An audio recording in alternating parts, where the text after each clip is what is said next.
우리의 삶은 순례자의 삶입니다. 순례자는 갈 곳이 있어요.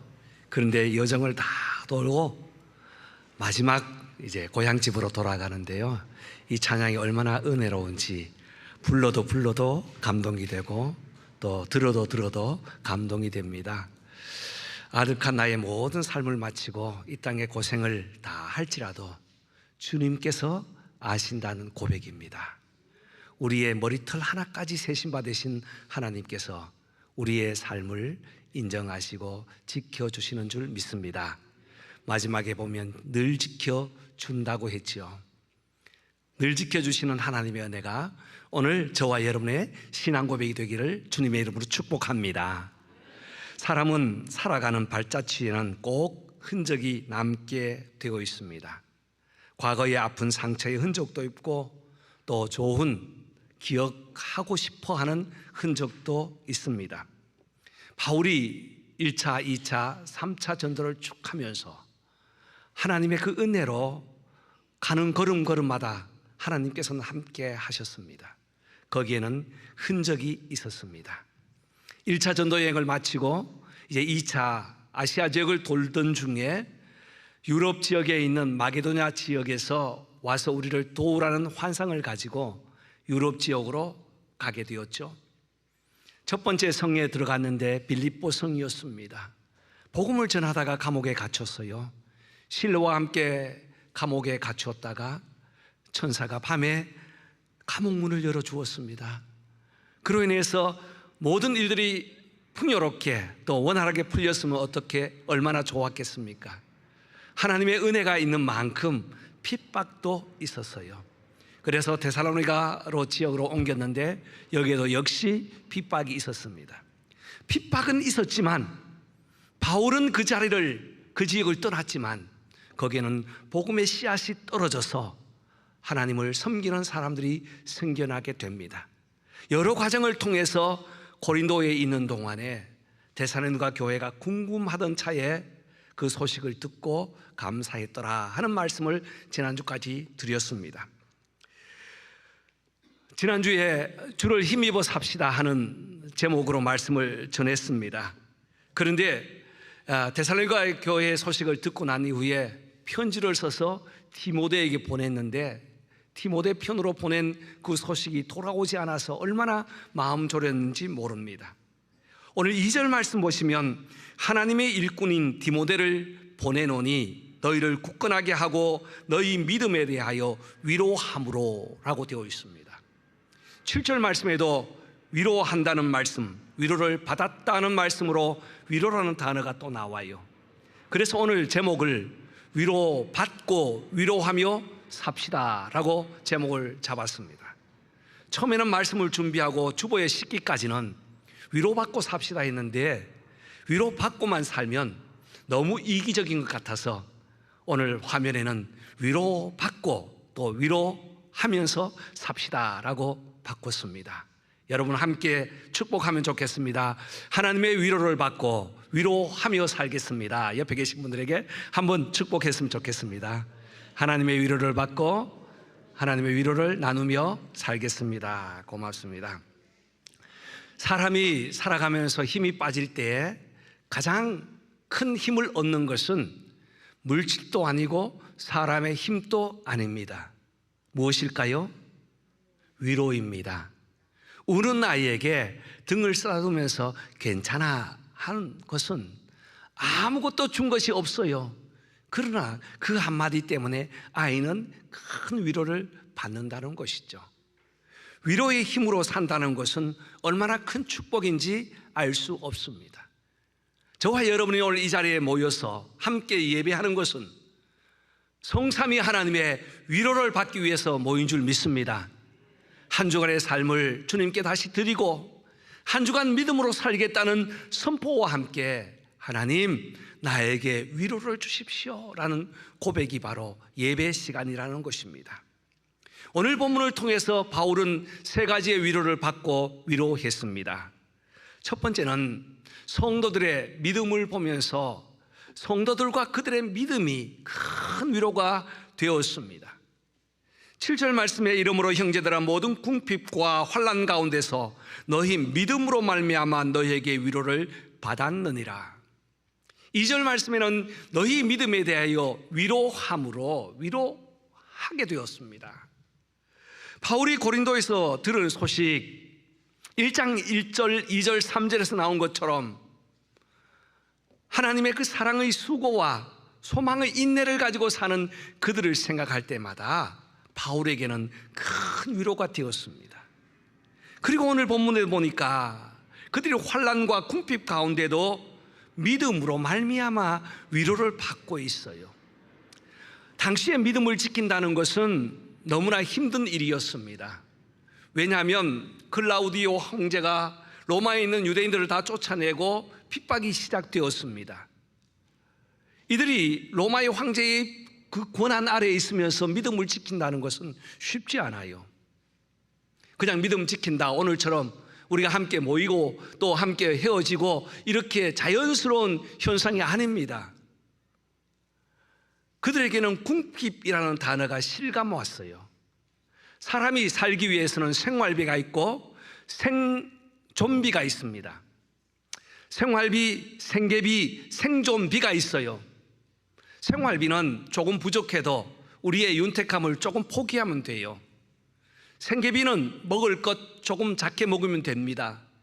그러나 생존비는 먹지 않으면 안 될 만큼 최소의 양식을 생존비라고 하죠. 당시에 그들이 물건을 구입하기 위해서는 길드 조합에 가입돼야 되는데 이 조합에 가입되지 않으면 물가가 너무 비싸서 살 수가 없어요. 오늘처럼 멤버십이라는 그 제도가 있었습니다. 그런데 이 조합에 가입하기 위해서는 선서를 해야 됩니다. 나는 로마 황제를 나의 신으로 섬깁니다라는 선서를 할 때에 가입되게 돼 있어요. 여러분, 하나님을 섬기는 백성들이 로마 황제를 신으로 받아들일 수는 없잖아요. 그래서 그들에게 오는 것은 자연스러운 생존비 문제가 따르게 되어 있습니다.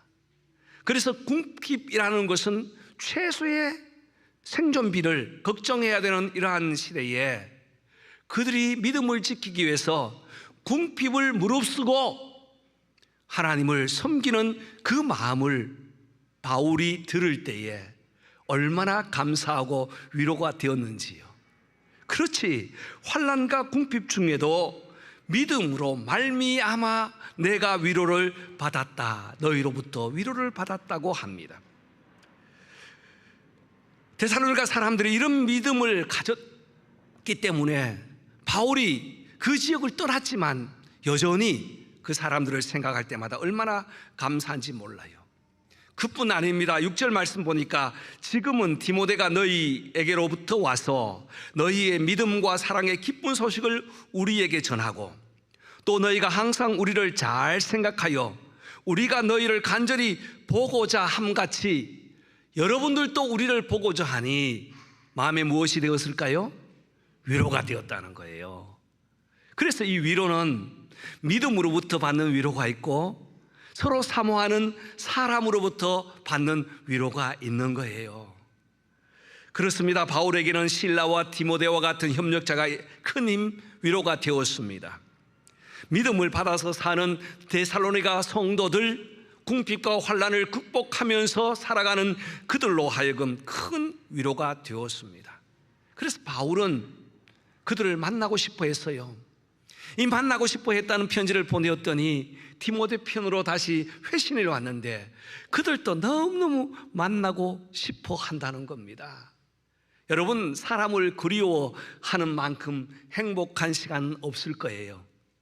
누군가가 만나고 싶어하는 사람을 그리워하면서 기다리는 그 행복감, 정말 만나기 싫은 사람은 시간이 다가올수록 부담되지만 만나고 싶은 그 사람을 기다리면은 마음의 설레임과 기쁨과 감사와 큰 위로가 되는 것입니다. 사랑하는 성도 여러분, 우리 성도의 위로는 바로 이런 것입니다. 성도가 함께 한 주간 하나님의 말씀을 통해서 말씀 받고 또 세상에 나가서 하나님의 말씀을 전하면서 나누면서 함께 살다가 거룩한 주일 하나님을 만나고 성도를 만난다는 그 기쁨을 가지고 나올 때에 큰 위로가 되는 줄 믿습니다. 여러분, 오늘 그런 기도로 나오지 않으셨습니까? 아멘이시죠? 그래서 보고 싶었어요. 그리워했습니다. 수요일 만나고 토요일 새벽 만났지만 또 만나고 싶어요. 이것이 바로 성도의 위로라는 것입니다. 그렇습니다. 저와 여러분이 하나님의 큰 위로를 받기를 원한다면 성도들의 믿음을 보고, 자라나는 믿음을 보고, 성장하는 믿음을 보면서 하나님께 감사하고, 만나고 싶어하는 사람을 그리워하면서 함께 위로가 될 때에 우리에게는 진정한 성령의 위로가 있는 줄 믿습니다. 오늘도 이 성령의 위로하심이 저와 여러분의 마음을 만져주시기를 간절히 소망합니다. 두 번째, 바울의 위로는 성숙한 신앙으로 위로를 받았습니다. 바울이 데살로니가 교회 성도를 생각할 때마다 그는 노심초사했을 거예요. 이들을 전했을 때, 복음을 전했을 때 순수하게 복음을 받는 사람은 있지 않았잖아요. 불량배들도 있었고 배척하는 사람도 있었습니다. 많은 유대인 귀부인들이 돌아왔지만 거기에는 권력의 힘이 있었고요, 제도적인 장치가 있었습니다. 혹시 이분들이 세상과 타협하지는 않을까? 아니, 로마 황제에게 숭배한다고 선선은 하지 않았을까? 또 불량배들이 난동을 부리지는 않을까? 성도들이 변질되어서 복음을 전했을 때는 믿는다고 했다가 믿음에서 떠나지는 않을까? 바울은 늘 기도했습니다. 하루도 편한 날이 없었는데 8절 말씀 보니까 그러므로 너희가 주 안에 굳게 선즉 이제는 우리가 살리라. 그 신앙을 들었을 때 믿음에 굳건하게 섰다는 겁니다. 믿음이 성장하고 성숙했다는 소식을 듣게 되었습니다. 얼마나 기뻤을까요? 얼마나 즐거웠을까요? 얼마나 감사했을까요? 그래서 9절 말씀에 이렇게 고백합니다. 이 마음으로 우리 한번 9절 다시 한번 읽어봅시다. 다 같이 시작. 우리가 우리 하나님 앞에서 너희로 말미암아 모든 기쁨으로 기뻐하니 너희를 위하여 능히 어떠한 감사로 하나님께 보답할까. 아멘. 주 안에서 이제 굳게 서 있다는 소식을 들으니까 이제는 내가 안도의 한숨을 쉬겠다 하면서 위로를 받았습니다. 그래서 그가 늘 기도할 때는 세상과 타협하지 말고, 세상의 권력과 부와 세속에 빠지지 말고 신앙이 성숙되기를 간절히 구했는데 그 소식을 듣게 되니 얼마나 위로가 되었겠습니까? 이 위로를, 이 감사를 하나님께 어떻게 보답할 거라고 고백을 하는 겁니다. 이 고백은 인간적인 위로가 아닙니다. 영적인 위로입니다. 인간적인 위로는 나에게 어떤 도움을 줄까, 나에게 어떤 유익이 올까 하는 그 유익과 손해 타산에 달려있지만, 그리고 과거에 지향적이지만, 영적인 위로는 하나님께서 주시는 그 영적인 성장과 성숙을 보면서 그럼에도 불구하고 너희로 말미암아, 너희로 인하여 하나님께 감사한다 하는 감사를 올리고 있는 것입니다. 여러분의 신앙은 어떻습니까? 지난달보다 올해도 성장한 것 같습니까? 아멘, 감사합니다. 어제보다 오늘도 성숙해 가는 것 같습니까? 아멘. 확신 있게 고백하면서 나갑시다. 이것이 바로 목회자의 마음이 아닌가 싶습니다. 목회자는 어떤 좋은 옷, 좋은 음식, 맛있는 것 많이 먹어서가 아니라 성도들이 믿음으로 성장하는 그 성장을 쭉 바라볼 때 얼마나 감사하고 감격이 있는지 몰라요. 우리 성도들 중에도 믿음이 쑥쑥 자라나는 그 믿음의 분량을 보면서 저는 늘 감사합니다. 저분이, 저 학생이, 또는 저 영혼이 하나님 앞에 바르게 잘 자라야 할 텐데 기도할 때에 하나님께서 만져주시고 다듬어 주셔서, 하나님, 이 은혜를 하나님께 어떻게 보답하면 좋겠습니까?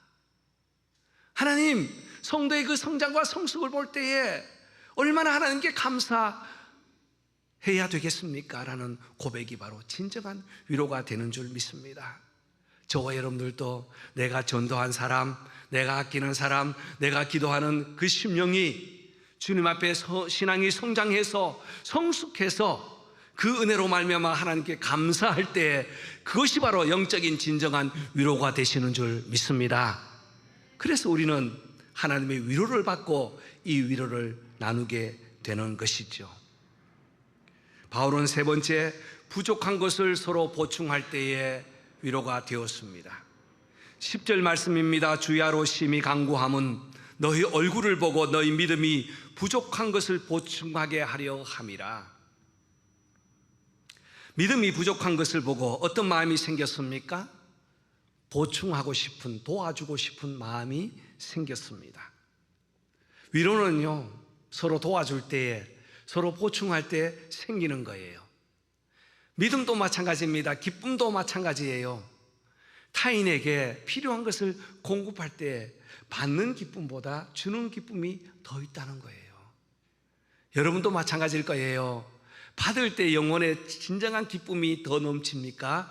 나누어 줄 때에 더 기쁨이 넘칩니까? 예, 나누어 줄 때예요. 어린아이의 신앙은 받을 때라고 합니다.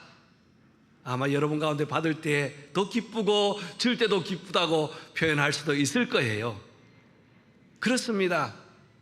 우리가 받을 때는 내가 유익하고 내가 기쁘기 때문에 기뻐하지만 나누어 줄 때는, 공급할 때는 나의 것을 주고도 감사하고 기뻐요.